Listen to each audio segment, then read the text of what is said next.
So when I arrived, Kathy said, no pressure, but you're our last speaker of the day. So it's like, oh, great. So I have my charge is to keep you guys energized, awake, and to make the next 40 minutes. Is that my timer? I started it. The next 40 minutes, or half an hour with questions, as engaging and as exciting as I can to make sure that you guys are awake until the end, right? Can I do that? Oh, yeah, okay, good. That's a good vote of confidence. And I see that you guys already have popcorn, so that's good. So keep it coming. What we're going to do is I'm going to tell you a little bit about a couple of research papers of mine. One research paper, or one paper, and I have links at the end if you're interested to find out more. One paper is kind of a research perspective, we call it, a summary of a lot of different papers and a lot of different avenues that we've explored, summarized into one piece. And the second paper that I'll describe is an application of some of those concepts in a very applied and very real business setting, business operational setting. So it will tie to what Anne was talking about just before the break, okay? And hopefully you'll see the connections and you'll understand a little bit about how me and my co-authors, how we view data science, how we view these tools, and why we believe that they're helpful in many aspects of the business world today. As I know most of you know, I'll kind of present a slightly different take on it, what it takes to actually get these things done in practice and applied. I like to do interactive sessions, so I don't tend to lecture often in my day-to-day, because if you know anything about Harvard Business School, we teach in a very dynamic Socratic method. So please, ask questions. Stop me at any time. I might cold call you if I decide that I need some voices from the audience. So please don't keep your questions till the end. Feel free to jump in so we can make sure that we have a dialogue here and not just me talking to you. Is that okay? Yes. Yeah. Okay, good. You see, you already have some responsibility in this partnership here today, and it's not just on my shoulders. Okay, so the title of my talk is A Better Way to Forecast the Future. My background is in decision analysis. I'm a decision analyst, I would say. And so for many years, I studied and taught and did research in the field of decision analysis, thinking about how to especially forecast and work with subjective probabilities and subjective expert opinions of uncertainty of different types of quantities. And another part of my background is in operations research, project planning, project management. And so I really bring these two worlds to life, as hopefully you will see in my talk today. So, a better way to forecast the future. Important? Hugely important. You talk a lot about prediction. We've heard many talks today and many applications of prediction around us. We do forecasting all the time, right? Give me an example of a forecast that we all engage in on a daily basis. The weather, of course. Today, we were sitting there glued to our screens. And it's interesting because we observe the forecast. And as I talk and as I start to talk about principles of forecasting and how we think about good forecasting, think about your tendencies as individuals with the weather predictions. It's a great example because we all do it, and you have it on your phone, and you do it daily, and we kind of can start developing some habits that may have a motivation. Here are a few examples of prediction activities or forecasting activities that we all engage in. So on the screen, I don't know if you can see it. You can't, so let me explain. Here on the left is my, I hosted an Oscars. Anybody had an Oscars party? No?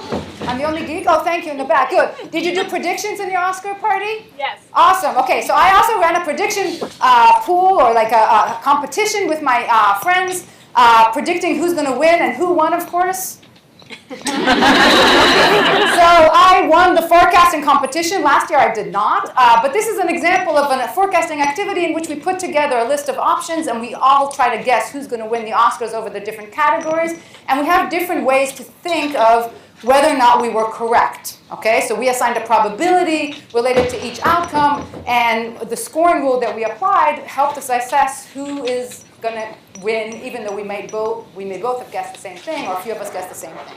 So that's what you see here. It's a Google Doc sheet, and that was on the left. On the right, you see forecast for snow, like we all predicted for today or for the whole weekend. This is an example of one that you will find these days pretty commonly available, where it's not just a prediction, yes or no, it's going to snow, not even an estimate for whether, what's the estimated or the mean or the average snowfall. It's an actual probability distribution. So you have here bins of what is the chance that it's going to be within each bucket how much is going to actually accumulate. So it's more of a probabilistic forecast because they're giving us probabilities that we're going to get a certain amount of snowfall.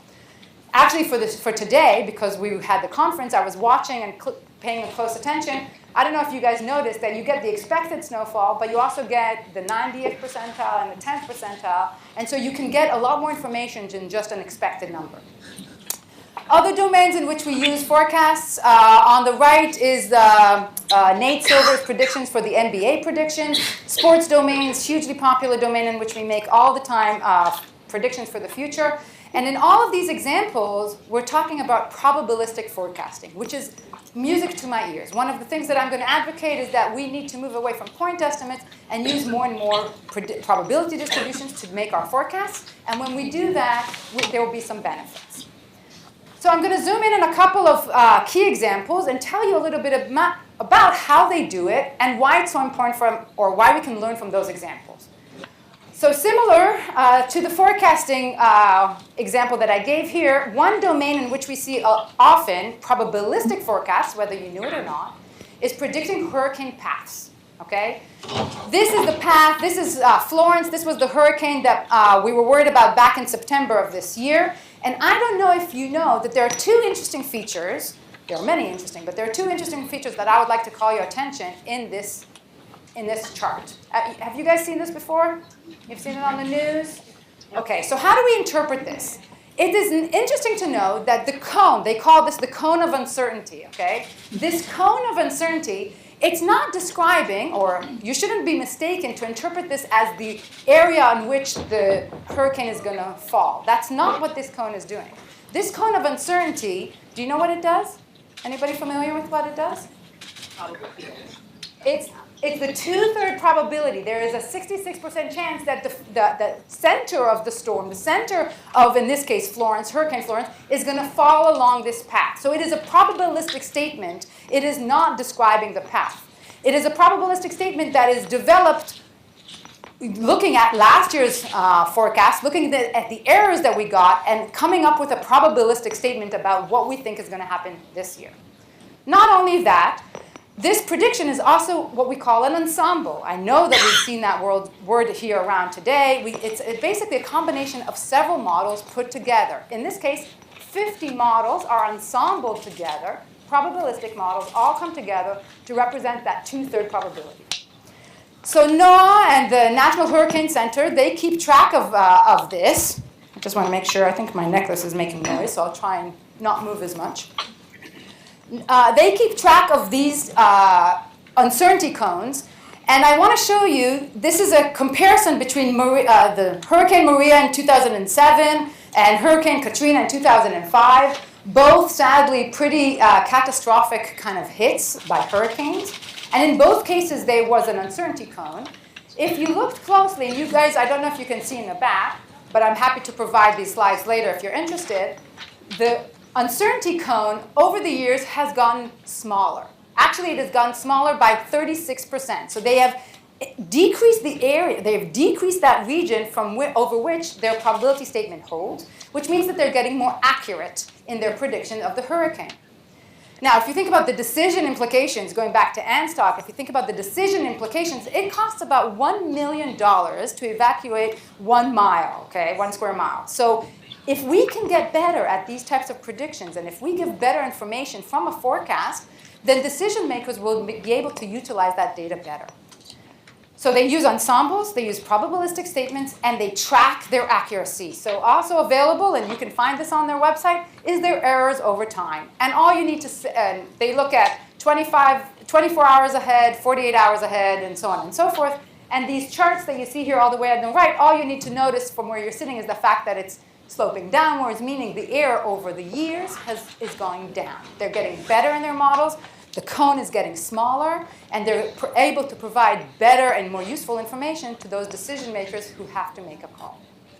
Okay, another domain in which we see some similar principles, interestingly, similar principles, but a very different domain, is in the domain of macroeconomic forecasting.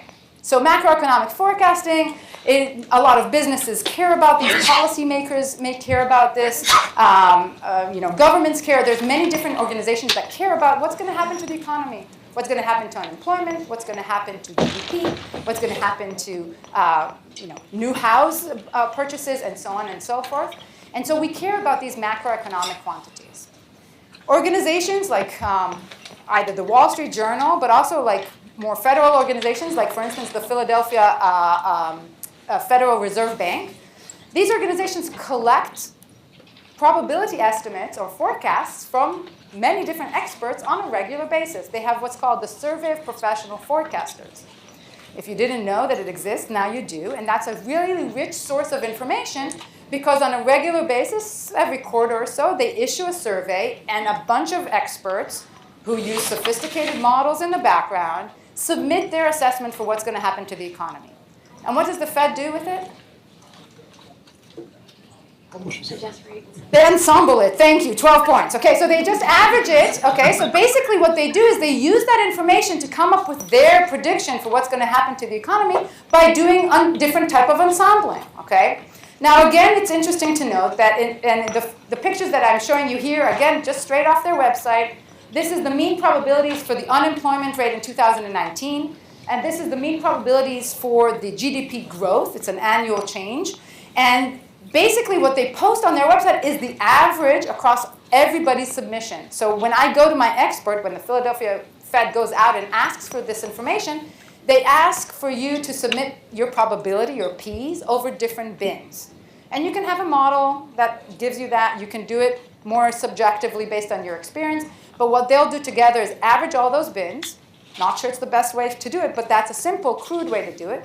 They'll average all of those bins, and they'll report out that average probability to represent what they believe is going to happen to the economy. Again, they track the change. So the red is what happened, what they were predicting previously, and the blue is what they're predicting now. So this is quarter-to-quarter change of the predictions themselves of about more or less, in this case, there was about 38 economists or 38 professionals who submitted their forecasts to the survey.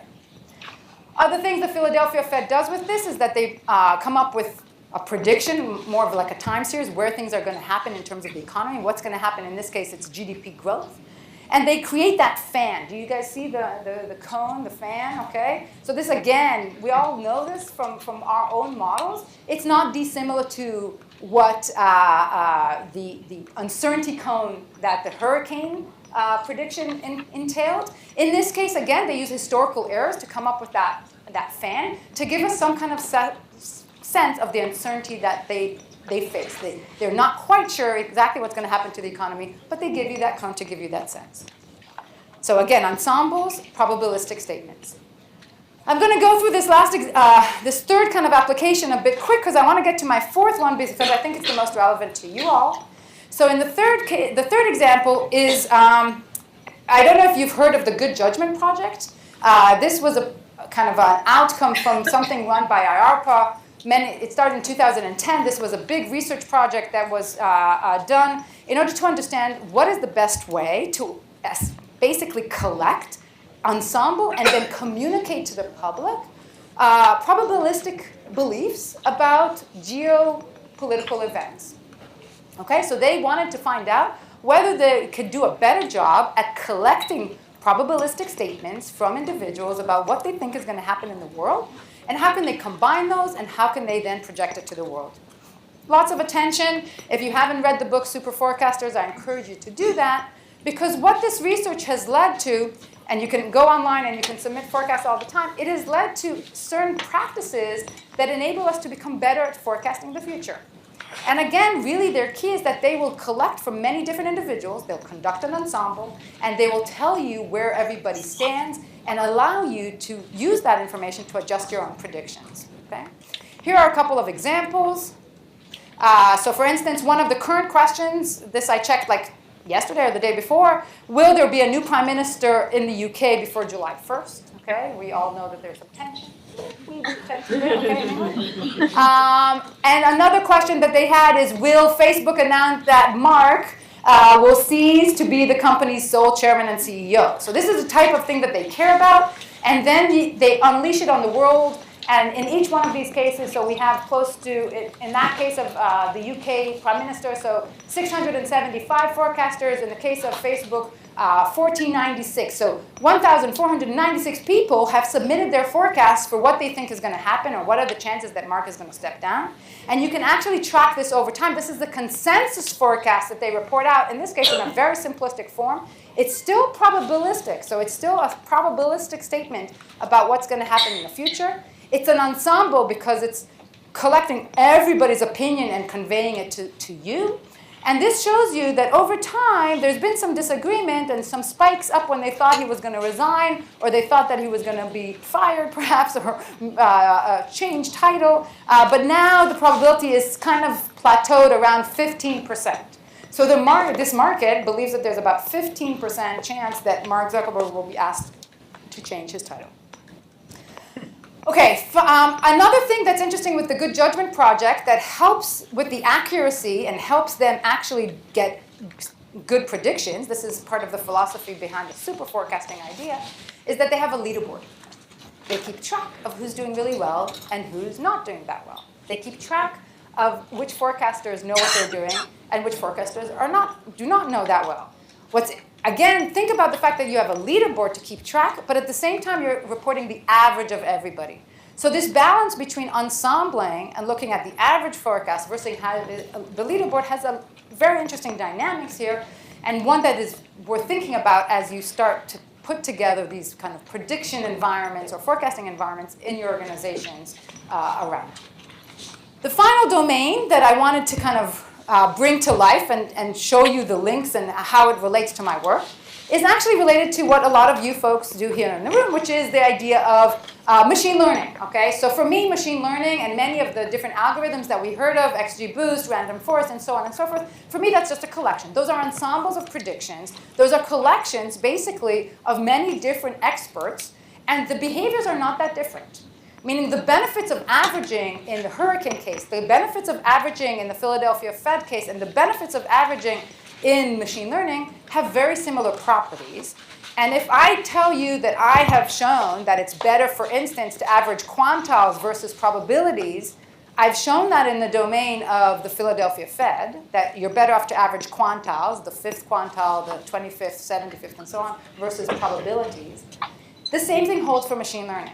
If you're going to ensemble models, there's smarter ways to ensemble, and a lot of the principles extend across the different domains. So when you're working in the domain of machine learning, algorithms can become smarter if you go back and understand the principles of forecasting. Okay? Questions, or are we good? Yes? Would it make sense to assign weights based on the leaderboard? It's about the previous slide. Yeah, so it's a great question. So there's and I'll talk a little bit about that in a moment. But the question then becomes, can we create some smart merger of the two? Can we look at the leaderboard to see who knows something about something, who's really a super forecaster, who kind of we start to trust over time, versus we still want to ensemble and bring some kind of other opinions to bear. So can we put some subjective weight or kind of play around with the weights in order to reflect that? And the answer is, of course, yes. But there's going to be a trade-off, okay? And let me take you there, okay? So that's a great question. So here are some kind of summary observations and kind of expand on the question that I just got. So first of all, I want to encourage you to constantly remind yourself and people around you, especially in business settings, that there's a huge amount of value in looking at complete uncertainty and distributions and probabilistic statements as opposed to just looking at point estimates, okay? Always present the fan, always present the code, always present the region beyond just the mean or the median, because there's huge amount of value in understanding the uncertainty that we face. And in recent years, people can be made more comfortable with that because there's so many more examples of good uses of probability forecasts. Nate Silver, controversial as he is, has a huge following, okay? Kaggle is hugely popular, and a lot of their competitions are probabilistic in nature. And all of these examples that I gave, and there's many more, are examples that we as individuals and the lay people in general, not in this room, but the lay people outside this room, are getting more comfortable in interpreting distributions. Okay, and then I said the last bullet is averaging quantiles might be more effective. It's not only averaging quantiles. If you're interested, we can take it offline, but there are many more sophisticated ways to average, to ensemble probabilities than just taking a sheer average of the probability of the PDF. You can average quantiles. You can do certain trimming. And there's more sophisticated ways, including assigning selective weights. Okay? Now, so I think I said enough about why combining helps, and a lot of you know it. But the combining helps because when I start with individual forecasters, individual predictions, individual models that give me one probability, each give me one probability or one forecast, they have different properties and they come at the world from a different place. If you're thinking about the Oscar selection prediction task, I have some information. I do a lot of research on my movies, okay? So I know I have a lot of information from the critics that I read. But some of my friends came in with a different amount of information, and when we average those, we're going to gain a much more holistic and a much richer picture. And so when we average, we're really combining different sets of information, different backgrounds, and different expertise, and so of course we're going to benefit from it. One concept that is helpful here, and it's going to be here in my in this slide, is that when I'm going to move over to this one. When I combine an ensemble forecast, what I really care about or what I really need to ensure is I need to ensure some kind of diversity. I care that they're good. I want to look at the leaderboard. But actually looking at the two people at the top of the leaderboard might not actually help me because they might be very similar to each other, okay? So what I care about is I care about diversity. I care about what we call bracketing. I want my models to fall on different sides of the truth. I want them to represent different information, both cognitively, that they came at the problem from a different perspective.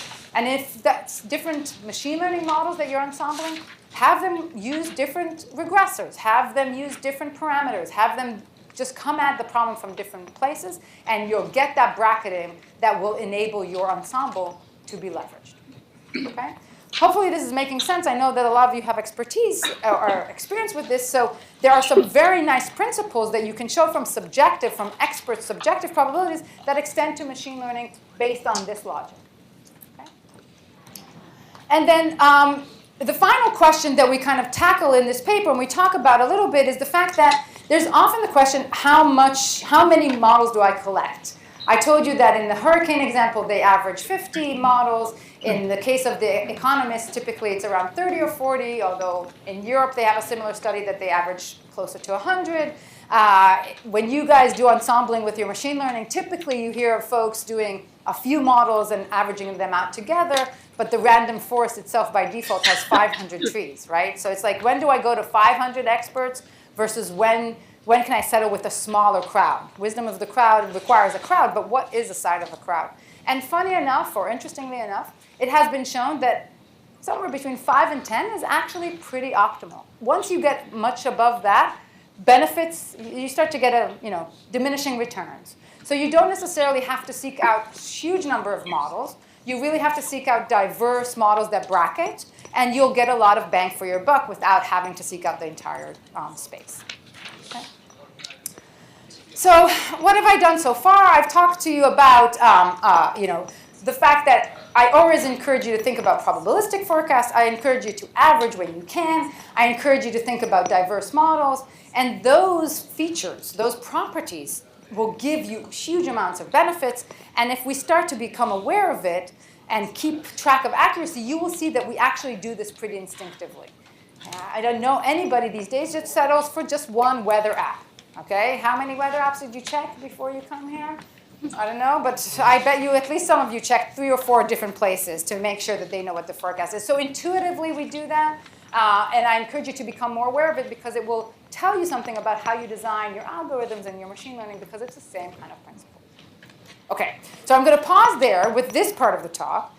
That was pretty general, and I gave you different contexts. I want to dig in to a specific application, and I'll go through it fairly rapidly, but it's an example of a project that I was involved in where we really wanted to develop a prediction or a forecasting model. We wanted to get the buy-in from the actual decision makers, and we wanted to implement it in practice. So we wanted to see the whole cycle through, so linking a little bit to Anne's project, and we have our own kind of beliefs about what a good prediction model looks like. So this is a very specific domain, very different. Typically, I'm domain agnostic, which means as a decision analyst, I don't care if my models apply, as you saw, hurricane versus macroeconomic quantities. In this case, I specialized in this field because it was interesting and they had a problem I wanted to solve. So the domain specific is flying air travel, okay, a nightmare for all of us, yep. But one at least that I hope you guys can sympathize with. And specifically, this was work that I did with Heathrow Airport. I've done a lot of different work in the airspace over the years, and this is a fairly recent project with Heathrow Airport. And it was introduced to me by Eurocontrol. Eurocontrol is the organization in the EU that is in charge of the entire airspace, kind of like the FAA here. But they're in charge of coordinating all the different airspace in the EU, which is a complicated challenge because the systems are very fragmented and complex. Okay, connecting experience through Heathrow. You guys all see the picture? Can you guys see in the back? What do you see in the picture? Happy people. Happy people. Is that true to connecting through Heathrow? No. Okay, so has anybody connected through Heathrow? Awesome. Okay, great. What was your experience? Delayed. How was your experience? You've not been to Heathrow. You've been delayed? How long were you delayed for? A couple of hours, okay. Anybody else been delayed through Heathrow Airport? I think my luggage is still there. I wouldn't be surprised, okay? So Heathrow Airport is one of the busiest airports in the world. Typically, this is not the connecting experience that you want with everybody smiling and kind of, you're getting your time with somebody helping you closely. But typically, you're standing in a long line. You see backs of other people. Everybody's getting frustrated, and you miss your flight, or you're delayed, or there's some kind of problem, or you miss your luggage quite often, okay?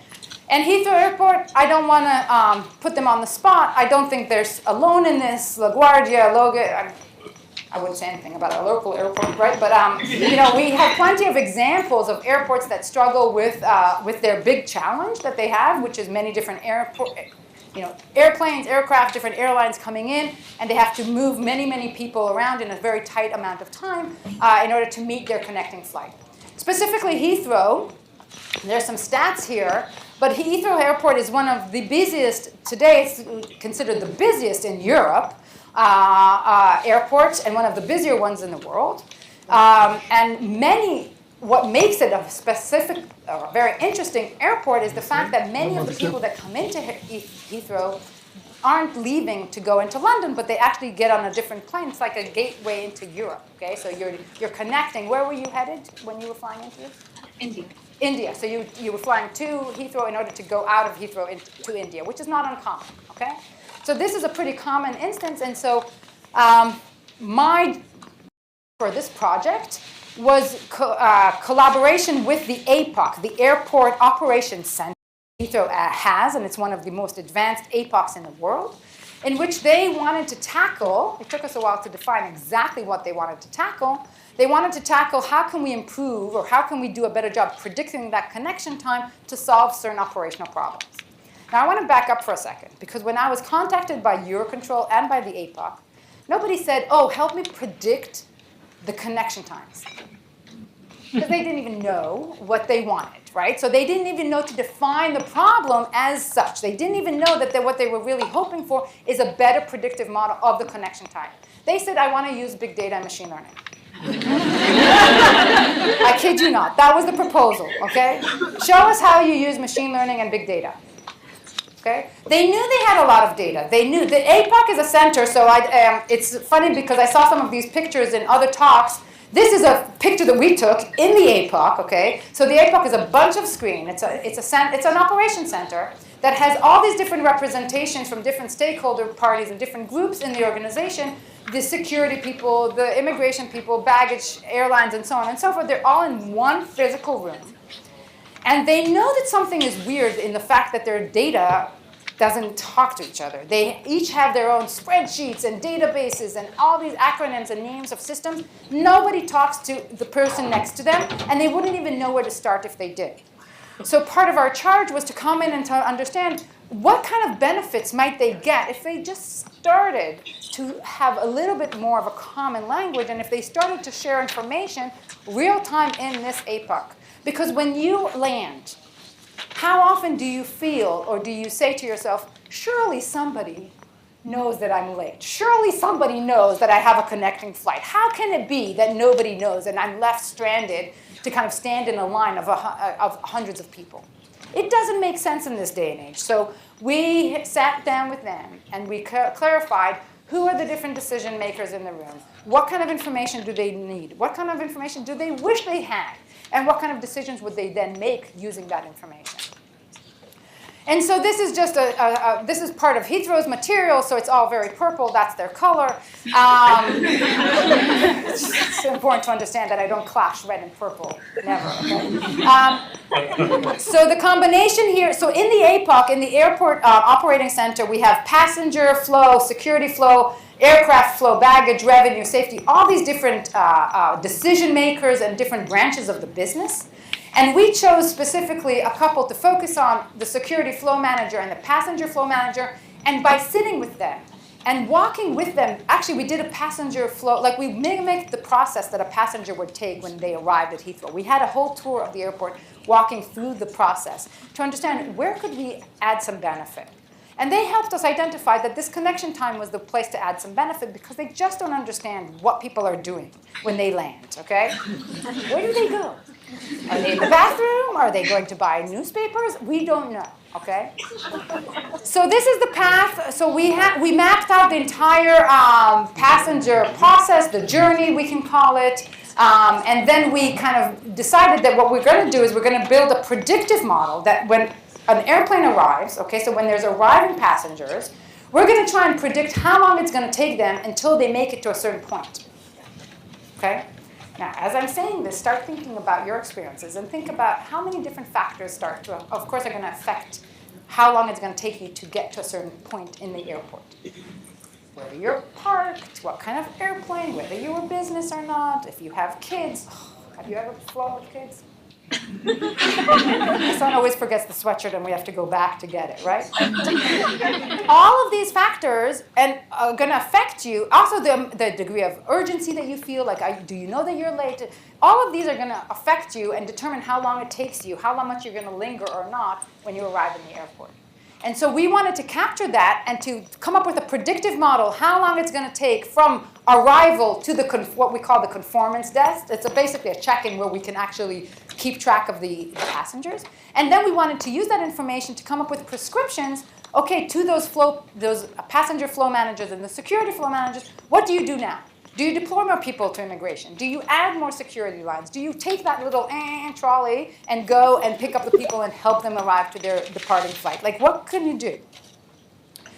And so that was our challenge. And of course, our model is going to be a probabilistic model. So we're going to come up with quantiles. We're going to come up with a whole distribution to really kind of help them make decisions based on the extremes, on the worst case and on the best case scenario.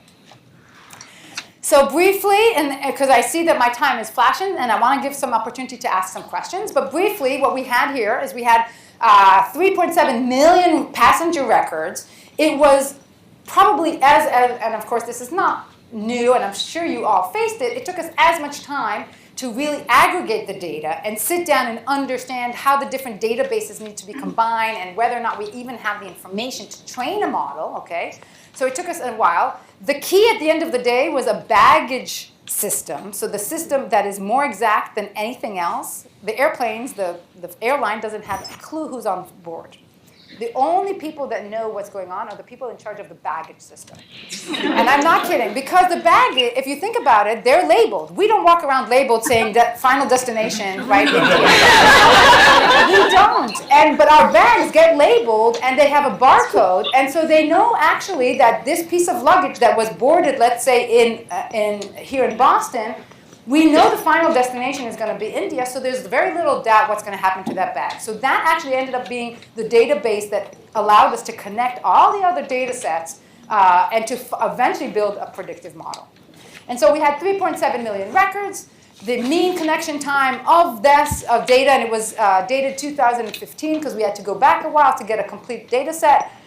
27 minutes median connection time, 30 minutes or half an hour mean connection time.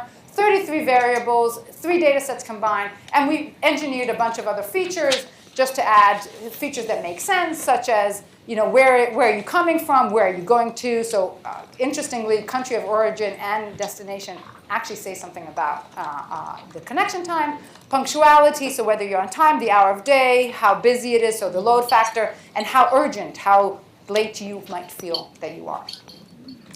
And so we ran a bunch of models, and the details are in the paper. We used simple regression trees to help Heathrow people in the APOC who have never seen these types of models in their life. They were working with Excel spreadsheets, okay? So we did not want to overwhelm them with too many things. In the background, we have quantile regression models. We have quantile random forest. We have a bunch of more sophisticated ensembles with time series and a lot of other things that you would expect. But to them, we just showed them a simple regression tree, a simple decision model that allowed them to very easily understand how to think about these predictions. And what we have eventually is a segmentation of about 47 different passenger buckets. And in each one of those final nodes, terminal nodes in the tree, we have a whole distribution, which we fit different distributions to, in order to come up with then a simulation process to simulate and to predict how long it's going to take them and eventually who's going to be late to their connecting flight. Okay? And so that's what our model does. It comes up with a number of passengers that they're about to experience at the conformance desk. Then they can adjust their security lines. Then we use that information to calculate who's going to be late to their departing, their outbound flight, and we help feed that information to the appropriate decision maker within the APOC. We did the live trial where we basically spent several hours running this model. The model generates forecasts. It takes about 5 minutes, and we generated every 5 minutes predictions for the next 2 hours ahead of us. It took about 200 seconds. Since this experiment, this live trial, everything's been basically operationalized in a much faster and a more robust system. So they've taken this model, they've implemented it, so it runs a much faster and much more accurately. And really the hope and the kind of inspiration here was that we can improve what they call target off-block time, or that's the kind of accuracy and punctuality of departing flights. So by giving them more accurate information about who's going to be late and whether or not they should adjust their schedule, they know, oh, I have 10 passengers who are going to be only 5 minutes late, or I have, one passenger is going to be a half an hour late. They can make the decision, the airlines can make the decision whether or not to wait for those passengers, okay? And ultimately, from a system-wide perspective, that's what Eurocontrol cares about, because we want airplanes to have some kind of predictability that they know when they're going to leave, because it has knock-on effects on the rest of the network, okay? So what I want to kind of summarize here, and this last slide is really just the impact in practice, that they've kind of gone with it and run with the system, and they're very pleased with the results. And my kind of recommendations or conclusions here are that we need, and I'm going to try and link it and to your talk, if that's okay. We need to find ways to make forecasting and prediction tasks more accessible to actual users, because decision makers in practice want to rely. They know that they need to rely on these models. They understand that there's something there that offers a lot of promise, but they're not quite sure how to do that. And so finding questions and challenges that they care about, helping them understand how they can use the output from the model, and building some intuition, like some basic intuition about how these models work. Because I can explain a lot of these intuitions by running certain examples from my decision analysis examples, by talking about hurricane, by talking about quantities that we don't, that we all see from the outside as third parties. We can draw some analogies and we can gain some insights as to how more sophisticated models work, and why we need to ensemble, because we need diversity, and why we need a probabilistic model, because there's a lot of uncertainty. Those kind of principles hold in most settings, and it's giving an array of examples that help decision makers, such as in the APOC, kind of become more comfortable with the output and with our model recommendations. Okay, lots to say, lots to talk. I hope I wasn't too quick. 2 papers, if you're interested, they're both on SSRN, or email me for more information. I'm happy to take any additional questions.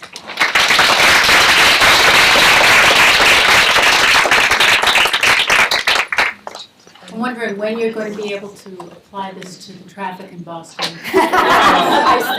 Good question, Chris. The traffic, I moved to Boston fairly recently. And I grew up, my background, I'm Israeli, so I grew up in Israel, and I finally feel at home in the US, because the traffic in Boston is the most I've seen anywhere that is similar to Israel, which is not necessarily a good thing, okay? But it indeed is pretty chaotic and not always as efficient, so maybe that will be my next project. The MBTA are pretty good. Actually, yeah. It seems that it's we ought to be able to coordinate traffic lights and anticipate, Flow, yeah. yeah. I totally agree with you. Totally agree with you. If you have, I know a few people at the MBTA, or I'm not sure that they're the right people to talk to, but maybe just in terms of improving the highways or improving the light system, I definitely think there's a great project there. I was wondering, how could the airlines predict if a person is going to be 15 minutes late or 1 hour late? So in this case, our prediction is for an outbound flight of a passenger that is connecting. So I cannot predict for anybody who's just walking off the street. We can develop similar or a kind of interesting model once they've checked in at the airport, or once they've passed certain checking points, which vary depending on the terminal and the airline. Then I can start putting together a prediction model from point A to point B. Because of that, we focused on arrival. Once the airplane arrives, I can then start to make predictions. In fact, what we were trying to do in this project is predict slightly before arrival, because I'm getting some information from the airline that they're on their way, the plane is about to arrive. I want to use that real-time information to predict how long it's going to take them to arrive at where they need to arrive. That's how we calculate who's going to be late, okay? But it's not always easy to do, and you need these kind of checkpoints or decision points to understand how you can track. And most people we can't track. Once they checked in, they get lost, right? And then we're hoping to figure out where they're going to surface at some point later. Good. Other questions? Yeah. Actually, when I was flying through Heathrow, I was actually flying to Israel. There you go.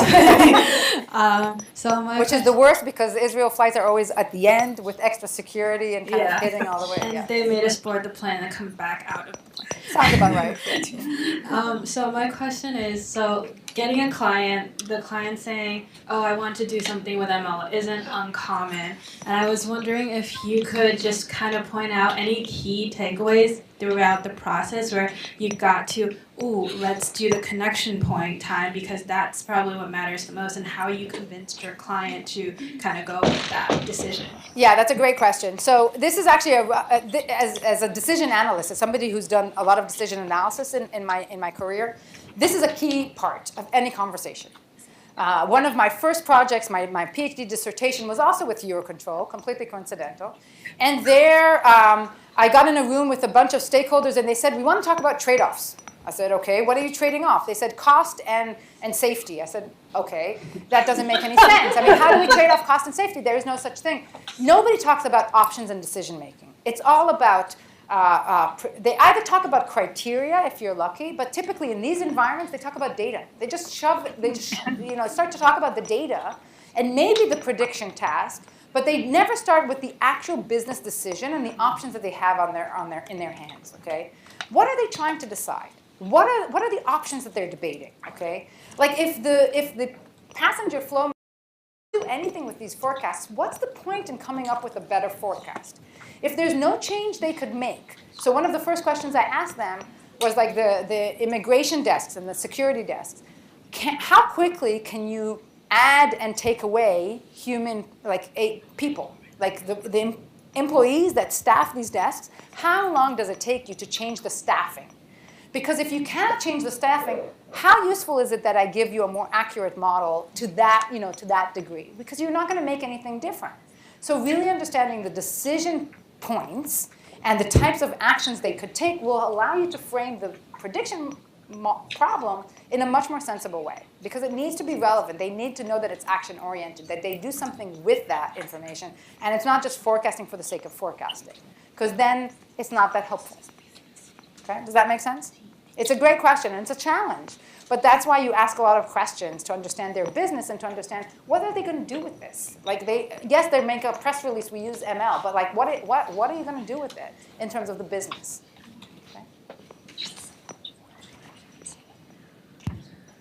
Okay. So I am curious to echo actually our previous presenter.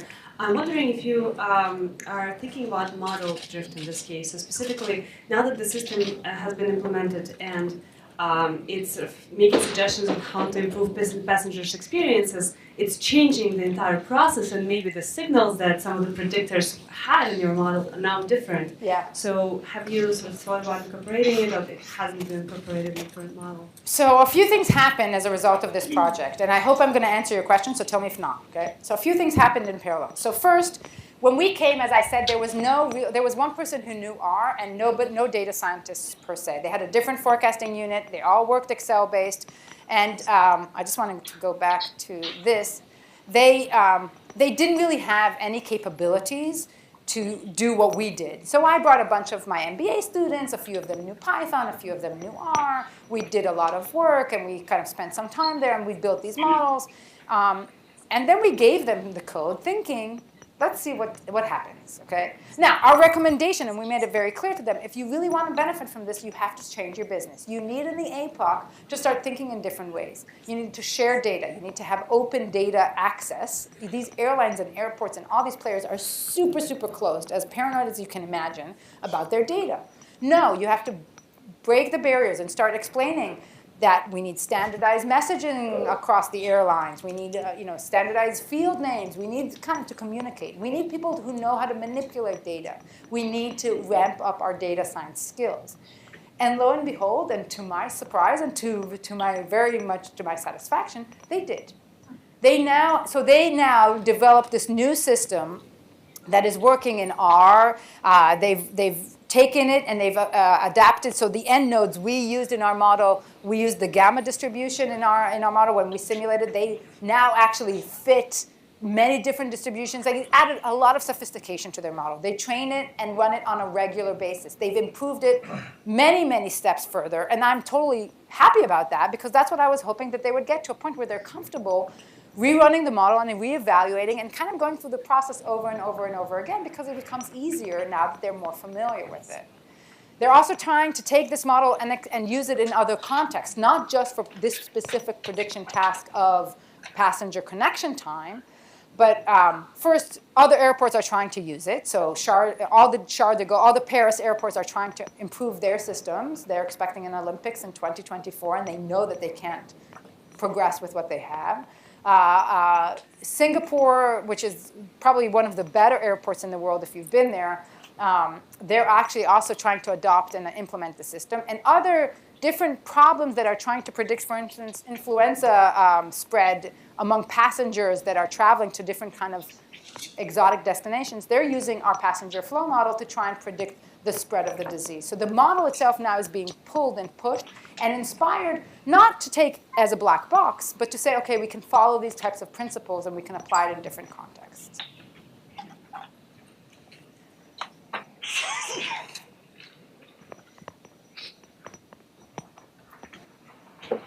I should never wear a necklace when I know I'm going to have one. This might be a really easy question because I'm not familiar with sample models and so.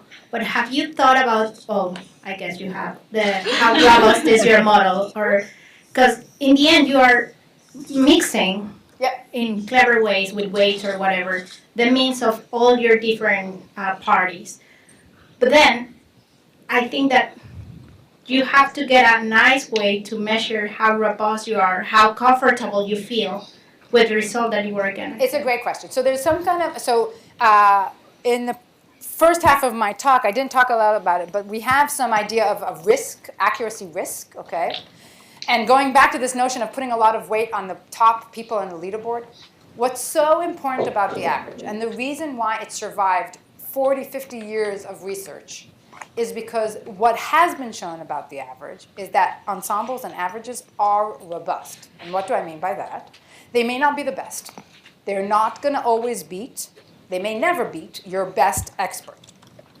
But in most settings, your best expert, even the best XGBoost and so on, is overfit and reacts too much. And while it might be good in most times, sometimes it will be very bad.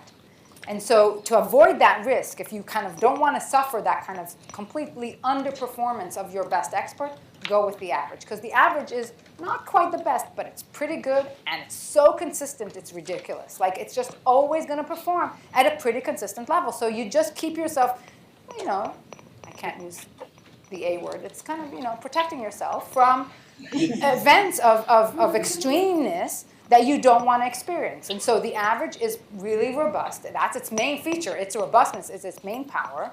And you won't sway to a large amount, okay? And that's why we tend to use the average. If we had more time, we can talk about it, but there's like 2 dimensions that we think about. We think about diversity and expertise in terms of the average, okay? So if we have a crowd of people, this is more tying into the wisdom of crowd literature, and it applies to ensembles in machine learning just as well, okay? So everything it extends very nicely. But if I think about the wisdom of the crowd, when I think about the crowd of experts that I'm going to elicit their probabilities from, I think about how diverse they are, how much they bracket. I also think about how good they are, how expert are they. It turns out that diversity, this is a good thing for the women's conference, diversity is way more important than expertise, okay? Meaning, I care a lot about diversity, and as long as I have diversity, even if there's some kind of degree of varying expertise in the room, very experts versus not so expert, or very expert versus not so expert, as long as I have a diversity, I'm fine, okay? And so the average is robust because of those properties and because of those features, and that's why you're kind of better off using that average in most circumstances. And it's surprising how often we forget to do that. We develop our XG boosts, we develop our trees, we develop our models, and we look and we choose the best one. It's like, no, average them. Just average them and see how much better you'll do. And you always do better. Great, thank you. I think we're about to end up. Thank you so much, Yael. That was wonderful. And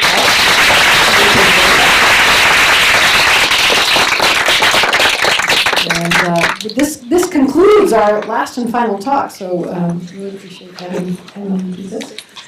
I'd like to thank a couple of people here who've been pretty involved with putting this on together. Really, it's Microsoft Research, Microsoft for hosting us here today. We're really, really grateful to them. This is a big part of our partnership with MIT and Harvard, so I want to thank Microsoft again, and especially on this snowy day. I also want to thank our partners at IDSS and MIT, and especially Jeremy Ross, who's helping right here, and Amy Kazur, who spoke before, and Kim and Laura, who are out in the back, and then a bunch of other students and friends who are part of that too. And also I want to thank my colleague Lori Ray, our program manager at the Art Institute at Harvard, for doing a wonderful job too. The reminder, we've got a couple of Twitter things. If you saw some things you want to keep posted, go ahead and post them later today. You're welcome to do that. I did want to mention one more thing, really, is just our sponsors, which I'm about to make sure we get them lined up. There they are, coming up in just a second. But I hope most of you got a chance to see the sponsors that were very happy to be here and helping to recruit and show the amazing opportunities in data science. And then the final thing, we didn't quite have them up, but we will in a second. It's coming, I know it's coming. There's another thing like that too. The other thing I was going to mention, again, is the Harvard Data Science Review. And in echoing, again, our Harvard-MIT partnership, we forgot to mention that the Harvard Data Science Review, which launches later this spring, has a couple of people in as editors who are previous speakers at our conferences here in Cambridge, so that's a nice link. But the other part is that it's going to be produced with the MIT Press, so it's another Harvard-MIT collaboration we're really looking forward to. So I think that ends today's program. We've got another 45 minutes or so of hanging out and enjoying our snacks. Thank you so much all for coming, and we're delighted to have you today here.